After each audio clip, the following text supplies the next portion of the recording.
बहनों से भी मेरी हाथ जोड़ के विनती है, भाइयों से भी है।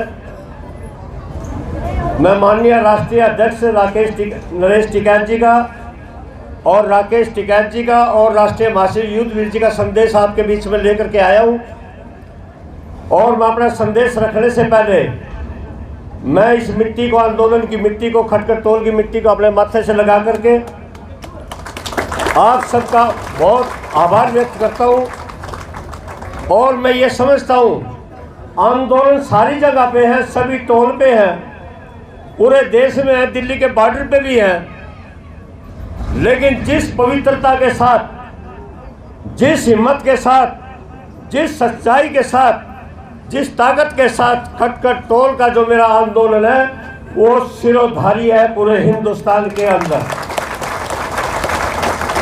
और जब हम दिल्ली से लौट करके आएंगे और अपनी मांगों को मनवा करके आएंगे तो मेरा ये पूर्ण विश्वास है कि इस किसान आंदोलन में सबसे पहले पन्ने पर खटखट टोल के आंदोलन का इतिहास लिखा जाएगा। ये कानून कैसे हैं, किस तरह के हैं, ये तो 8 महीने में अगर हम नहीं समझ पाए तो ये तो मेरे लिए बहुत बड़ी मुश्किल की बात होगी, क्योंकि हम 8 महीने से इन काले कानूनों के खिलाफ ही बैठे हुए हैं। अगर मैं काले कानून की व्याख्या करना समझूं तो मैं सोचूंगा कि आज मैं पहली क्लास की बात कर रहा हूं। हम तो बीए फाइनल के इम्तिहान में जा चुके हैं, अभी तो हम फाइनल का इम्तिहान दिल्ली दरवाजे पर दे रहे हैं। तो मैं 17 तारीख को सिसोली गया था, जहां पूरे देश की किसान महापंचायत थी, माननीय हमारे राष्ट्रीय नरेश टिकैत की अध्यक्षता में। वहां पर एक सवाल आया, एक विषय आया कि भाजपा के लोगों ने जिस तरह के ये शरारती हैं, जिस तरह की इनकी चाल है, जिस तरह से इनकी गंदी हरकतें हैं, जो हम झेल चुके हैं हरियाणा में, हम उनसे आगे निकल चुके हैं। उत्तर प्रदेश में इन बदमाशों ने खाट पंचायत का गांव-गांव में आयोजन शुरू कर दिया।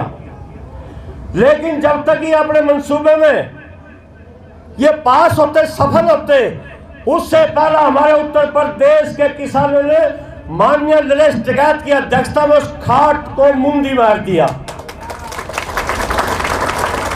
मैं पंचायत खाट के साथ पंचायत का शब्द यूज नहीं करना चाहता, लेकिन उन्होंने जो शब्द दिया उनकी खाट पंचायत को सरेआम सिसोली के अंदर मुंडी मार दिया, बालियान खाक के बीच में। तो ये चाहते क्या है?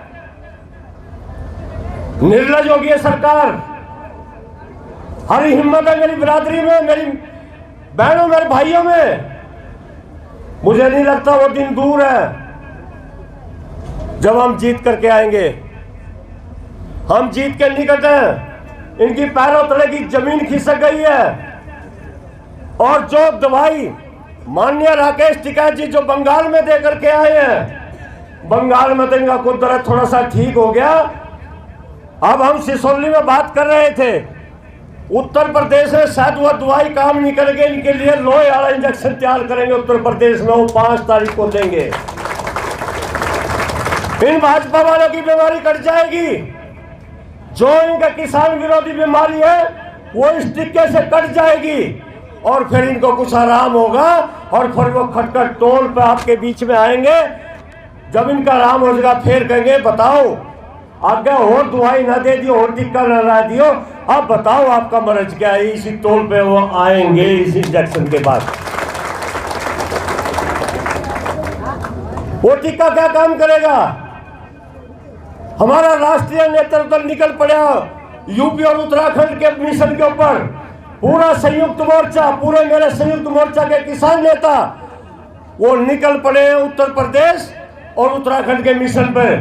उसका आगाज आपको पता होगा 5 सितंबर को होने जा रहा है। और 5 सितंबर की राष्ट्रीय किसान महापंचायत के बाद इनका विनाश होना निश्चित है। विनाश करके उत्तर प्रदेश उत्तराखंड आएंगे।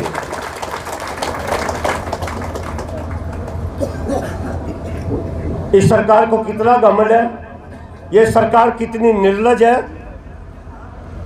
ये पंचायत को मानती नहीं, जो हमारे बुजुर्गों ने हमें पंचायती परंपरा जो सिखाई है, हम ही उसी परंपरा के तहत इस अपने आंदोलन को चला रहे हैं, पंचायत के रूप में इस आंदोलन को चला रहे कि नहीं चला रहे हैं। और हम सफल भी इसीलिए कि हम अपने बुजुर्गों की बताइयों बातों पर पंचायत का आंदोलन चला रहे हैं, और नहीं ये बेईमानी भी कभी के हमको उखाड़ करके फेंक देते। हमारे अंदर वो आंदोलन करने की ताकत है, हमारे वो पंचायती व्यवस्था है जो हमारे विरासत में हमारे बुजुर्गों ने दी है। इसलिए हम बैठे कि नहीं बैठे, डटे बैठे हम यहाँ, और जीत करके उठेंगे जैसे हमारे बुजुर्ग को फैसले करके आया करते थे। पंचायत में एक परंपरा रही, चाहे वो रावण का दरबार था, चाहे वो कौरवों का दरबार था, उसमें भी किसान भाई और बहनों, उसमें भी पंच गए थे। मध्यस्थता की थी किशन महाराज ने की, हनुमान जी ने रावण के दरबार में की, अंगद ने की। इसी तरह हमारे पंच संयुक्त मोर्चा के दिल्ली में बैठे, उन्हें बहुत प्रयास कर लिए। जब रावण के दरबार में हनुमान जी गए, अंगद जी गए, तो उसका बानर बानर कह करके खिल्ली उड़ाई गई। ये बानर मेरा क्या बिगाड़ेगा, और उसका मजाक किया गया। लेकिन उस पंच बानर ने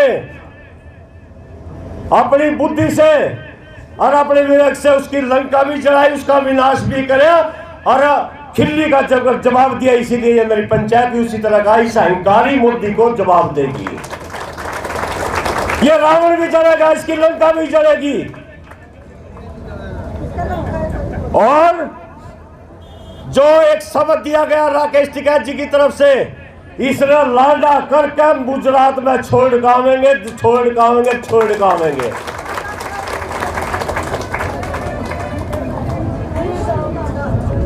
तो किसान भाइयों, 26 तारीख को जो बिलासपुर कस्बा है यमुनानगर जिले में, वहां भी एक बड़ी पंचायत की जा रही है। यहाँ पर खर्चा भी बहुत है, इतने लंबे समय से मैं ये समझ सकता हूँ।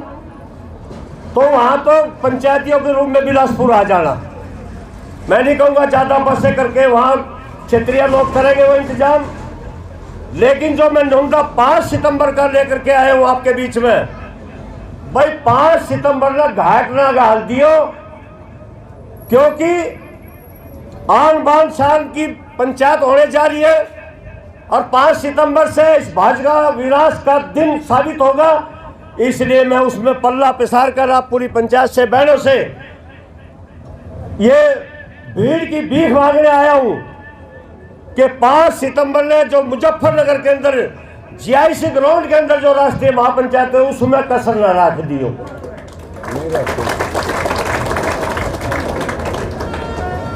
क्योंकि आन बान साल का फैसला होगा। तो आपने इतनी खुशी से और इतने उत्साह से, मेरी बहनों ने भी जो मेरी बात का ताली बजाकर जो समर्थन किया, तो मुझे इससे पूरी उम्मीद है। पंचायत में मैं आपके हाथ उठवाने नहीं आया हूं कि आप हाथ उठा के बताओ कितने आओगे, लेकिन मैंने आपके चेहरों से और आपकी खुशी से ये हो गया कि माननीय नरेश टिकैत, राकेश टिकैत जी का और संयुक्त मोर्चे का आप किसी कीमत में सिर नीचा नहीं होने देंगे 5 तारीख को। ये मुझे एहसास आपके चेहरों से, आपके विश्वास से है।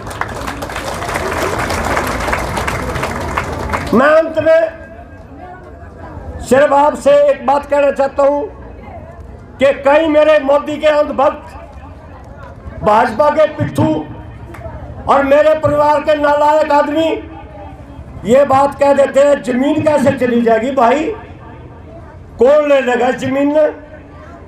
मैं ये कहूं जमीन तो आज जा चुकी है। या अगर तुम इस तरह की बात करते रहे, जमीन तो या किसान पंचायत बचाएगी।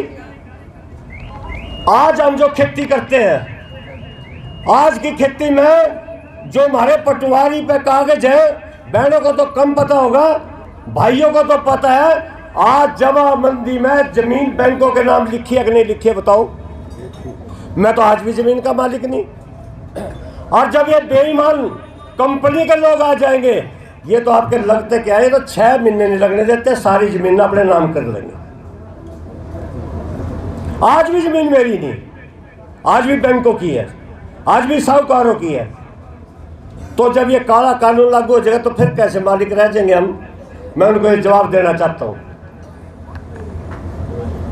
और इस सरकार ने कौन सी पीड़ है भाई, इनका कौन सा दर्द उठ आघात में कि इन्हें इतना चाव चढ़ रहा है कानून पास कर हमारे लागू होने का। हमने मांगे थे कानून और हम तो जैसे हमने ऐसे रहने दो, हमें नहीं चाहिए कानून, जैसे हैं हमने रहने दो बस। और ये बात बिगड़ जाएगी। और किसान भाइयों सुन लो, आप मेरे बहुत बड़े बुजुर्ग बैठे हैं, ये तो सिंह फंस रहे तसल्ली तक फंस रहे कि नहीं फंस रहे। और ये पता नहीं किस अभिमानी राजा के इसमें प्रधान, राजा तो नहीं प्रधानमंत्री के टाइम में ये भी उस कुदरत का, उस कृष्ण महाराज का सुदर्शन चक्कर चल रहा है, ये समझ लो। और भाई अगर हमने 5 तारीख में कसर छोड़ दी, ये समझ लो या फिर तो मारे सिंह समरेंगे। और जो हम सफलता की तरफ ये पंचायत होगी तो सिंह इस भाजपा सरकार के समरेंगे तसल्ली तक हथियार। अब कई भाई कहते भाई कंपनी वाले क्या करेंगे। मैं एक छोटा सा उदाहरण देकर अपनी बात को विराम दूंगा, फिर अगले टोल पे जाऊंगा मैं। सुनो बहनों, ये कंपनियां क्या करेंगी। एक गांव में कंपनी का आदमी आ गया, छोटे से उदाहरण बता रहा। उसने खटकड़ गांव में आन के अखबार में, थाई में, चौपाड़ में ये डुंडी पटवा दी, भाई कंपनी का आदमी खटकड़ में आ गया और वो बिल्ली खरीदेगा। बिल्ली तो देखोगे फिर दूध खिलाती घरों में, रोज आ रहे हो फिर हमारे। तो सारे खटकड़ के बोल रहे ये तो भाई प्रधान जी हो रही है, तो ये खाम खा वो बकावा थे मामला। ऐसी कंपनी आ गई जो उसी बिल्ली खरीदने आ गई। तो उसका पूछ वो बोल रहा भाई 300 रुपये की बिल्ली लूंगा, पर के पास ने मारे तो। और उसने वो बिल्ली 300 रुपये में खरीदनी शुरू कर दी। और फिर वो गया एक कमरा कोठा लेने वाले के पास। वो बोला भाई वो कोठा देगा तो मेरे तक किराए पे। बोला क्या किराया इसका? उनका डरते से नहीं कहने तो हम कभी सिक्के नहीं ना किसी ने सिक्के दिया, मंडी में मारी के ले हुई बड़े। तो वो बोला जी दे दियो 500 रुपये। बोला बोले 500 रुपये 2000 रुपये महीने के ले। वो बोले तो बड़ा काम मैंने मांगे 500 दे दिए 2000 रुपये। ये तो कंपनी वाला बहुत बड़ी आदमी है भाई, ये तो भुकावे थे काम खा ले। फिर उन्हें 2 छोरे पकड़े गांव में खटखट था। बोलिया भाई मेरा नौकरी कर ले, के तनख्वाह लेगा? बोलिया जी दे दिया 5000 रुपये। अरे नहीं 20,000 रुपये महीने की तनख्वाह तेरी, और ये बिल्ली संभालनी तो दूध रोटी गिरनी तेरे इस कमरे में। बोल रहा 5000 मांगे 20,000 तनख्वाह, कितनी बढ़िया है कंपनी। तो जी उन्होंने बिल्ली वहां रोक दी। दूसरा कारपोरेट, दूसरा बदमाश फिर गांव में उन्होंने के डुंडी पटवा दी। बोला भाई मैं भी बिल्ली खरीदूं। बोला भाई तो कितने में खरीदा? 500 में, नहीं 700 में, सॉरी। बोले मैं 700 में लूं। बोल रहा यू तभी बढ़िया आ गया भाई, उनने 300 में, यू 700 वाला आ गया। ये तो बड़ा बढ़िया काम बन गया भाई। तो कुछ तो नहीं वेटिंगे तो ही खेतों खातों में तो पकड़ लिया। उन्हें तो कटाकट 700 रुपये दे दिए। फिर हिसाब ना आया यार उस 300 वाले तो चल रहा है, वो कुछ बात दे देगा और मैं 700 लगे बेच दूंगा। हो गया उसके पास। बोले भाई ये बिल्ली बेचा तो उल्टी मारता है। बोले मेरा तो काम ही भाई है, मैं तो पूरी दुनिया में बिजनेस करूँ, व्यापार करूँ, मेरा तो काम लेना देना बेचना ही हो, और तो मेरा कोई काम नहीं। बोले भाई तू कितने की दे? बोले मैं तो 500 की लूँ उल्टी। सोचा 700 की उड़ा चली जाएंगी। 500 देकर अपनी बिल्ली उल्टी ले आए। इतना गए 700 लगे उड़े तक चबा गया। बेईमान आदमी सलाह करके 300 की मारदा लेकर 500 की उल्टी बेच के और अपना उड़े तक गायब। ये काम है इनके। इस तरह की चाल है लोगों की, कंपनी वालों की। और भाई, ये भाई भी मोबाइल ले रहे, आप भी ले रहे होंगे। इस मोदी ने मिलकर 14 कंपनियां बर्बाद कर दी, एक जियो वाला स्थापित कर दिया। आने वाले साल 6 महीने में आप फोन करने को तरसोगे जैसे ऑक्सीजन के लिए मरीज तरस है। बैंक इसके अंदर, टिकट इसके अंदर, रेल की जहाज की क्या, सारा काम इसके अंदर। और जब एक आदमी के हाथ में कंपनियों के, तो हालात कैसे होंगे? और जब कैसे हालात होंगे जब खेती इन बेईमानों के हाथों में चली जाएगी, और फिर हमारे इस बिरादरी के इन बच्चों के, आने वाले नस्ल के क्या हालात होंगे, आप अच्छे से इसका अंदाजा लगाओ। आपने मेरी बात को स्वीकार किया, आपने मेरा निमंत्रण स्वीकार कर लिया, राष्ट्रीय नेतृत्व का आपने न्योता स्वीकार कर लिया। अंत में मैं अपनी किसान बिरादरी की मुखर और बुलंद आवाज के साथ मैं आपका सबका अभिनंदन करता हूं, आप सबका बहुत बहुत आभार व्यक्त करता हूं। और आपका आशीर्वाद और प्यार, हिम्मत और इन बहनों का साथ इसी तरह के बढ़ते रहे। हम जीतेंगे, जीतेंगे, जीते हमेशा सरकार रही है, हमेशा हम जीते। जय किसान।